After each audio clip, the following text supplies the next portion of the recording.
Imagine every book ever written, every discovery, every cure, every map, every secret of the universe that human beings had spent thousands of years uncovering, stored in one place. Now imagine someone burns it down. This is not a hypothetical.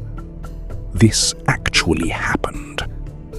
In the ancient city of Alexandria, Egypt, on the northern coast of Africa, there stood the greatest library the world has ever known.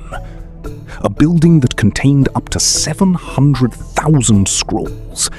The accumulated knowledge of Egypt, Greece, Persia, India, Mesopotamia, and beyond.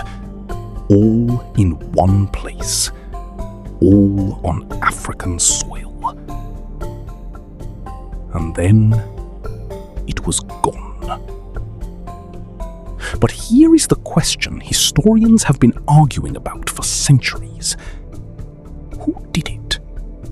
Was it Julius Caesar? The Christians? The Muslims? Or is the real answer far more disturbing than any single villain? Today on Div Tells Dark History, we investigate. I am Divine, and this is the story of the greatest crime against human knowledge in the history of the world. Before we talk about who destroyed it, we need to understand what was actually inside that library. The Library of Alexandria was founded in the 3rd century BC by Ptolemy I, one of Alexander the Great's generals who became pharaoh of Egypt. His vision was extraordinary. He wanted to collect every piece of written knowledge in the entire known world under one roof in Africa. And for centuries, that is exactly what they did. Ships arriving at the port of Alexandria were searched. If any passenger was carrying a scroll or manuscript, it was taken to the library to be copied. At its peak, the library held an estimated 400,000 to 700,000 scrolls. Astronomy, mathematics, medicine, engineering, philosophy, poetry, history, biology, physics. Over 100 scholars lived at the library full-time to study, to write, to push the boundaries of what humanity understood about the universe. And then, piece by piece, it disappeared. What we lost in that library is not just books. It is centuries of human progress that we had to rediscover from scratch. Discoveries that should have happened in the year 500 did not happen until the year 1500, or later, or never. 1,000 years of human advancement, potentially gone. Our first suspect is one of the most famous men in history, Julius Caesar. In 48 BC, Caesar arrived in Alexandria, outnumbered and trapped by an Egyptian fleet in the harbor. Caesar ordered his men to set fire to the enemy ships, but the fire spread. According to the ancient historian Plutarch, the flames jumped from the ships to the docks, from the docks to buildings near the waterfront. And among those buildings were warehouses storing thousands of scrolls from the library. In one night of military desperation, Caesar may have accidentally burned a significant portion of the greatest library in the world. And when Caesar wrote his own account of the battle, he conveniently left out any mention of the library burning. Most scholars believe the main library survived his fire. What burned was significant, but it was not everything. Caesar was guilty, but he was not the only one. Our second suspect brings us to the year 391 AD. By this time, the Roman Empire had become officially Christian. Everything else was called paganism, and paganism was now a crime. In Alexandria, a Christian mob attacked and destroyed the Serapeum, the Temple of Serapis, one of the most beautiful buildings in the ancient world, and it housed a branch of the Library of Alexandria. The mob tore it down. And this hostility produced one of the darkest moments in the entire story. Her name was Hypatia. Hypatia of Alexandria was a mathematician, astronomer, and philosopher, one of the most brilliant minds of her era.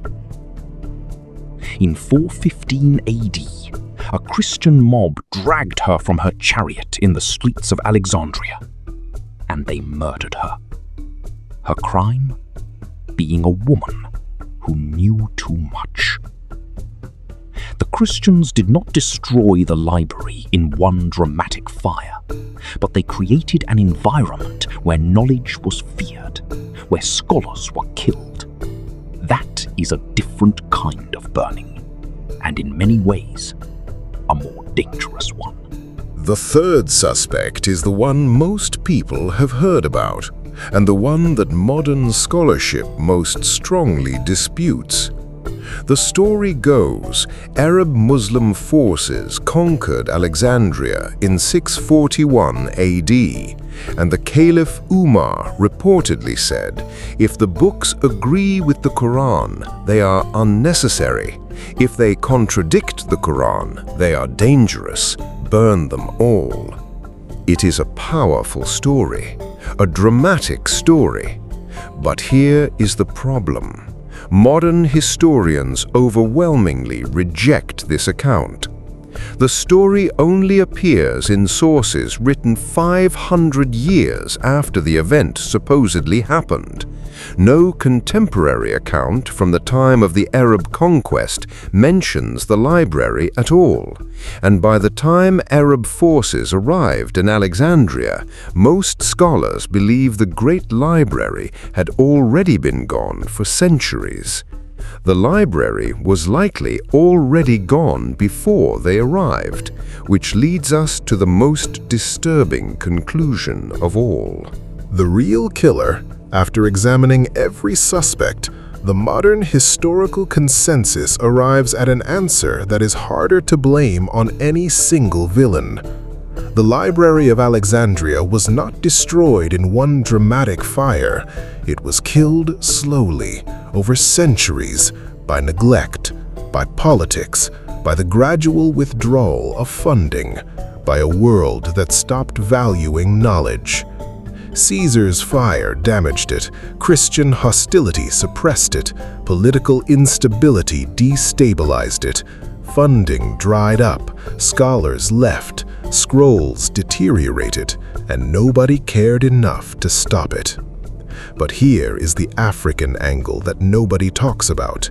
Alexandria was an African city. The library stood on African soil, and the forces that destroyed it, Rome, religious intolerance, colonial neglect, are the same forces that spent the next 2,000 years erasing Africa's contribution to human knowledge.